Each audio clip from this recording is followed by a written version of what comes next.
నమస్తే, welcome to our channel. నేను సిరి. TDP Janasena సీట్ల విషయంలో ఒక కొలికి వచ్చింది అని చెప్పేసి ఒక లెటర్ అయితే సోషల్ మీడియాలో వైరల్ అవుతుంది. ఇంతకు అది వాస్తవమా కాదా, అసలు ఏంటి అంటే వీళ్ళిద్దరు కలిసి ఉంటారా, విడిపోతారా ఈ సీట్ల కారణంగా అనేది కూడా చర్చించడానికి మనతో పాటు ఉన్నారు ప్రముఖ senior journalist, political analyst C S Rao గారు. నమస్కారం. నమస్తే సార్. మనమైతే ఒక చూస్తున్నాం, ఒక లెటర్ వైరల్ అవుతుంది. ఏంటంటే జనసేన టీడీపీకి సీట్లకు సంబంధించి వాళ్ళిద్దరి మధ్య సయోధ్య అంటే కరెక్ట్ గానే అయినాయో కాలేదా అని చెప్పేసి. సో అసలు సీట్స్ కరెక్ట్, వాళ్ళిద్దరికి షేరింగ్ కరెక్ట్ జరిగిందా జరగలేదా? ఇంకొకటి ఏంటంటే ఈ సీట్స్ వల్ల వాళ్ళిద్దరు ఏదైతే కూటమిగా ఏర్పడింది విచ్ఛిన్నం కాబోతుందా? అసలు ఇది ఏంటి సార్, ఇలా చూడాలి అసలు? ఇప్పుడు ఒకటేంటంటే రాజకీయ పార్టీలు ఎప్పుడు కూడా ప్రత్యర్థి పార్టీని వీళ్ళనంత డ్యామేజ్ చేసేటువంటి ప్రయత్నం చేస్తుంటాయి. ఏ పార్టీ చేసినా అదే చేస్తూ ఉంటాయి. తెలుగుదేశం పార్టీ జనసేన పొత్తు కన్ఫర్మ్ అయిపోయిన తర్వాత YSR Congress party social media కానీ, వైఎస్ఆర్ కాంగ్రెస్ పార్టీ సానుభూతి మీడియా కానీ చేస్తున్న పని ఏంటంటే పబ్లిక్ని కన్ఫ్యూజ్ చేసేస్తుంది. అలాగే తెలుగుదేశం పార్టీ జనసేన మధ్య క్యాడర్ మధ్య గ్యాప్ పెంచేటువంటి ప్రయత్నం చేస్తుంది. ఇది రాజకీయ వ్యూహంలో భాగం. ఏ రాజకీయ పార్టీ చేసినా చేస్తూ ఉంటుంది. ప్రత్యేకించి ఇప్పుడు ఏంటంటే అధికారంలో ఉన్నటువంటి వైఎస్ఆర్ కాంగ్రెస్ పార్టీ కాబట్టి కొంత బలంగా సోషల్ మీడియా ఉంటుంది. అలాగే లీడర్లు కూడా ఫోర్స్ఫుల్గా ఉంటారు. అధికార యంత్రాంగం కూడా వాళ్ళ దగ్గర ఉంటుంది కాబట్టి సహకరిస్తూ ఉంటారు. కేసులు పెట్టినా కానీ వాళ్ళకి ఏమీ కాదు. సో దాంతో విస్తృతంగా ప్రచారం, ఫేక్ న్యూస్ కానీ లేదంటే ఫేక్ సంబంధించినటువంటి అంశాలను కానీ ప్రజల్లోకి తీసుకెళ్ళడానికి వాళ్ళకి అవకాశాలు ఎక్కువ ఉంటాయి. సో ఇప్పుడు తెలుగుదేశం పార్టీ జనసేన పొత్తు అని ప్రకటించినప్పటి నుంచి వైఎస్ఆర్ కాంగ్రెస్ పార్టీ ఒక రకంగా ఆందోళనకు గురవుతుంది. దాంట్లో భాగంగానే ఆ పార్టీకి సంబంధించినటువంటి 50 నుంచి 70 మందిని మార్చాలి అనేటువంటి ఉద్దేశంతో 50 మందిని మార్చేశారు. మరొక 20 మందిని మార్చాలనేటువంటి ప్రయత్నం కూడా చేస్తూ ఉన్నారు. 10 మంది ఎంపీలు కూడా మార్చేశారు. ఇంకా కొంతమందిని కూడా మార్చేటువంటి అవకాశం ఉంది. ఇప్పటికి కూడా సర్వేలు జరుగుతున్నాయి. అవసరమైతే చివరిలో ఇంకా మార్పులు చేస్తామని చెప్పి చెబుతున్నారు. ఈ మార్పులన్నీ ఎందుకు చేస్తున్నారు, హైరాణ పడి చేస్తున్నారు అనేది రాజకీయ వర్గాల్లో క్లియర్గా వినిపిస్తున్నటువంటి మాట. ఎందుకు ఆ విధంగానే హైరాణ పడుతుంది వైఎస్ఆర్ కాంగ్రెస్ పార్టీ అని అంటే, జనసేన టీడీపీ రెండు కలిసే కాబట్టి అధికారంలోకి వచ్చేటువంటి అవకాశం ఉంది. ఆ రెండు పార్టీలు సామాజిక వర్గ పరంగా కానీ లేదంటే సోషల్ ఇంజనీరింగ్ ప్రకారం కానీ లేదా రాజకీయ ఈక్వేషన్లో కానీ ఏ కోణం నుంచి తీసుకున్నా కానీ ఆ రెండు పార్టీలు కలిస్తే కనుక ఎక్కువ శాతం ఓట్లు వచ్చేటువంటి అవకాశం ఉంది. 2019లో ఆ రెండు పార్టీలు వేరువేరుగా పోటీ చేసాయి కాబట్టి అధికారంలోకి రాగలిగాము అనేటువంటి కాన్సెప్ట్లో వైఎస్ఆర్ కాంగ్రెస్ పార్టీ ఉంది. సో ఇప్పుడు ఆ రెండు పార్టీలు పొత్తు పెట్టుకున్నప్పటికీ, ఆ రెండు పార్టీల అధిష్టానాల అధిపతులు అనౌన్స్ చేసినప్పటికీ, వాళ్ళిద్దరు కలిసి ఒక వేదిక మీద కనిపిస్తున్నప్పటికీ కింది శ్రేణిలో డీవియేషన్ తీసుకురావాలి, కలిసి పనిచేయకుండా ఉండేటువంటి సిచ్యువేషన్ క్రియేట్ చేయాలనేది వైఎస్ఆర్ కాంగ్రెస్ పార్టీ యొక్క టార్గెట్ సహజంగా ఉంటుంది.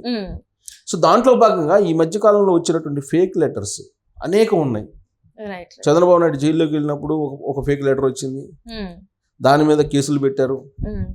తెలంగాణ ఎన్నికల్లో జరిగినప్పుడు చంద్రబాబు నాయుడు కాంగ్రెస్ కి సపోర్ట్ చేస్తున్నట్టు కూడా ఒకటి ఫేక్ లెటర్ వచ్చింది. అలాగే ఇక్కడ జనసేనకి వెన్నుపోటు పొడిచింది తెలుగుదేశం పార్టీ అని చెప్పి ఇంకొక లెటర్ వచ్చింది. సోషల్ మీడియాలో రకరకాల పోస్టులు వచ్చినాయి. అంటే తెలుగుదేశం పార్టీ జనసేన మధ్య ఒక గ్యాప్, మానసికమైన గ్యాప్ పెంచాలి అనేటువంటిది ఒక ప్రయత్నం వాళ్ళు రాజకీయంగా చేస్తుంది. ఇప్పుడు తాజాగా ఇంకొక లెటర్ ఫేక్ బయటకు వచ్చింది. ఆ లెటర్ ఏంటి, తెలుగుదేశం పార్టీ జనసేన సీట్లు షేరింగ్ అయిపోయింది. సో తెలుగుదేశం పార్టీకి 122, జనసేనకి 63, మొత్తం 175 స్థానాల్లో క్లియర్ అయిపోయింది.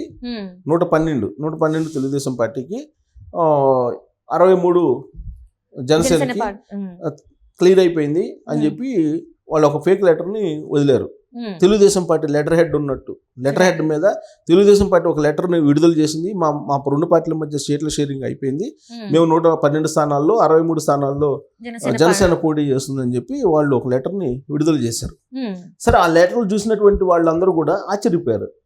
అసలు తెలుగుదేశం పార్టీ ఇన్ని సీట్లు ఎలా ఇస్తుంది జనసేన పార్టీకి, ఇచ్చేటువంటి అవకాశం ఉందా, అసలు ఏంటి అనేది చాలా గందరగోళం అయింది రాత్రి అంతా కూడా తెలుగుదేశం పార్టీ క్యాడర్. ఇంకొక వైపు ఏమో జనసేన పార్టీ ఏమనుకున్నది, మేము 60 అడిగాము, 63 ఇచ్చింది తెలుగుదేశం పార్టీ అని చెప్పేసి వాళ్ళు ఆ లెటర్ మీద అసలు అది నమ్మశక్యం కాలేదని వాళ్ళు ఉన్నారు. సో అంటే కన్ఫ్యూజన్ మొత్తం మీద తెలుగుదేశం పార్టీ అలా జనసేన క్యాడర్ కన్ఫ్యూజన్ అయితే పడిపోయింది. ఈ కన్ఫ్యూజన్ పడిన క్రమంలో ఆ లెటర్కి సంబంధించి ఫేక్ లెటర్ అని చెప్పేసి క్లారిటీ ఇచ్చేటువంటి ప్రయత్నం చేశారు. ఎంత ప్రయత్నం చేసినప్పటికీ కూడా ఇప్పుడు వాళ్ళు ఏమనుకుంటున్నారు, జనసేన మాకు వీళ్ళనంత ఎక్కువ సీట్లు ఇవ్వాలి అని చెప్పి వాళ్ళు కోరుకుంటున్నారు. తెలుగుదేశం పార్టీ ఏంటి, వీళ్ళనంత తక్కువ జనసేనకి ఇచ్చి గెలిచే చోట మాత్రం ఇద్దాము అని చెప్పి తెలుగుదేశం పార్టీ అనుకుంటుంది. ఎందుకంటే నెంబర్ ఆఫ్ సీట్స్ కన్నా కూడా ఎంతమంది గెలుస్తారనేది ఇంపార్టెంట్. ఇప్పుడు జనసేనకి ఒక 30 ఇచ్చి దాంట్లో 10 గెలిస్తే ఉపయోగం ఏంటి, లేదు కదా. 20 తీసుకుని 10 గెలిస్తే ఇంకా పొత్తుకి న్యాయం చేసిన వాళ్ళు అవుతారు. అంటే బలం ఉన్న చోట సర్వేలు చెప్తున్నాయి, సర్వేలు ఉన్నాయి. ఆ బలం ఉన్న చోట కనుక వాళ్ళ క్యాండిడేట్స్ని ఇస్తే గెలిస్తే నెంబర్ ఆఫ్ పర్సన్స్ గెలిస్తే లాభం. అలా కాకుండా అసలు క్యాండిడేట్సే లేనట్టు పరిస్థితుల్లో బలహీనంగా ఉన్నట్టు కాన్స్టిట్యున్సీలో కూడా మాకేమని చెప్పి అడిగితే అది పొత్తు ధర్మం కాదు. అది డిస్కషన్ జరుగుతుంది మీడియాలో, సోషల్ మీడియాలో జరుగుతుంది చాలా కాలంగా. ఇప్పుడు వీళ్ళు ఈ రెండింటి మధ్య మానసికమైనటువంటి ఒక గ్యాప్ క్రియేట్ చేయడానికి ఈ ఫేక్ లెటర్ని వైఎస్ఆర్ కాంగ్రెస్ పార్టీ క్రియేట్ చేసిందని జనసేన చెప్తుంది. కొద్దిసేపు క్రితం నేను చేసిన ఇంటర్వ్యూలో ఆ పార్టీ ప్రధాన కార్యదర్శి నాకు చెప్పారు, అది జనసేన వైసీపీ క్రియేట్ చేసినటువంటి లెటర్, అది మా రెండు పార్టీల మధ్య గ్యాప్ పెట్టడానికి అని చెప్పి ఆయన కూడా చెప్పారు. ఏదైతే ఇప్పుడు వస్తున్నాయి కూడా వైసీపీ పార్టీ నుంచి అంటే వాళ్ళు విడుదల చేసినవి కానీ ఏది కూడా అధికారంగా వాళ్ళ ఆ పార్టీ నుంచి వచ్చినవి కాదు.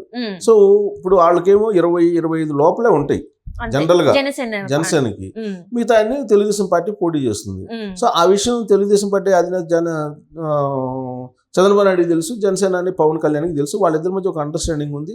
పొత్తులు నాకు వదిలిపెట్టేసేయండి, నేను చెప్పింది మీరు చెయ్యండి అని చెప్పి వాళ్ళ క్యాడర్ కూడా చెప్పారు. ఒకవేళ ఒకటి మాట అదనంగా తెలుగుదేశం పార్టీ వాళ్ళు అన్నా కానీ మీరు వ్యతిరేకంగా మాట్లాడొద్దు, ఐక్యంగా ముందుకెళ్ళాలి, రాష్ట్ర ప్రయోజనాలకు మనం ముఖ్యం అని చెప్పి పవన్ కళ్యాణ్ చెప్తున్నారు.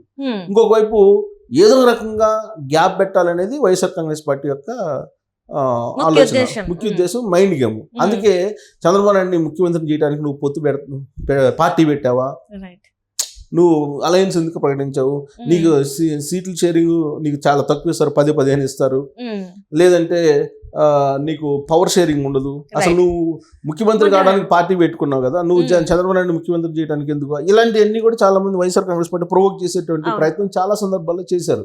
అయినప్పటికీ పవన్ కళ్యాణ్ చాలా స్టెబర్న్ గా రాష్ట్ర ప్రయోజనాలు నాకు ముఖ్యం, జగన్మోహన్ రెడ్డి దించేయటం ముఖ్యం, ఆ తర్వాత ఎవరు పవర్ షేరింగ్ ఉంటుంది ఇవన్నీ తర్వాత సంగతి, ముందైతే ఆయన దించాలి అనేటువంటి ఒక స్ట్రాంగ్ డిసిషన్కి వచ్చేసారు పవన్ కళ్యాణ్. అంటే పవన్ కళ్యాణ్ కూడా ఒక సందర్భంలో చెప్పింది ఏంటంటే, నేను ముఖ్యమంత్రి కావాలని అనుకోవట్లేదు, జగన్ రెడ్డిని మాత్రం నేను గద్దె దింపాలనుకుంటున్నా, అందుకే నేను ఈ కూటమిలో నేను టీడీపీతో జాయిన్ అవుతున్నాను కూడా తను అంటే చెప్పారు. చెప్పినప్పటికీ కూడా క్యాడర్ లో ఒక గ్యాప్ తీసుకురావడానికి వైఎస్ఆర్ కాంగ్రెస్ పార్టీ చేస్తున్నటువంటి ప్రయత్నాల్లో భాగంగా ఈ ఫేక్ లెటర్, దీంతో తెలుగుదేశం పార్టీ జనసేన కొంచెం హైరాణ పడుతుంది సహజంగా.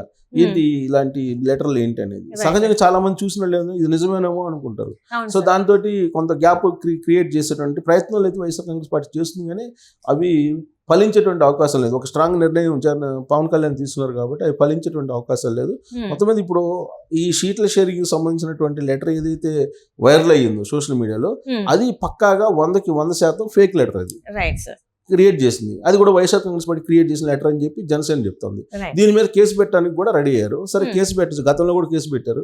వాళ్ళు వైఎస్ఆర్ కాంగ్రెస్ పార్టీ వాళ్ళు క్రియేట్ చేసింది కాబట్టి వాళ్ళ మీద చర్యలు తీసుకోరు ఆంధ్రప్రదేశ్ పోలీసులు, అది సహజంగా మనం చూస్తూనే ఉన్నాం. సో కాబట్టి దాని మీద అయితే కేసు పెట్టడానికి రెడీ అయ్యామని చెప్పి జనసేన కూడా చెప్తుంది, తెలుగుదేశం పార్టీ కూడా చెప్తుంది. ప్యూర్ గా ఫేక్ లెటర్ అది.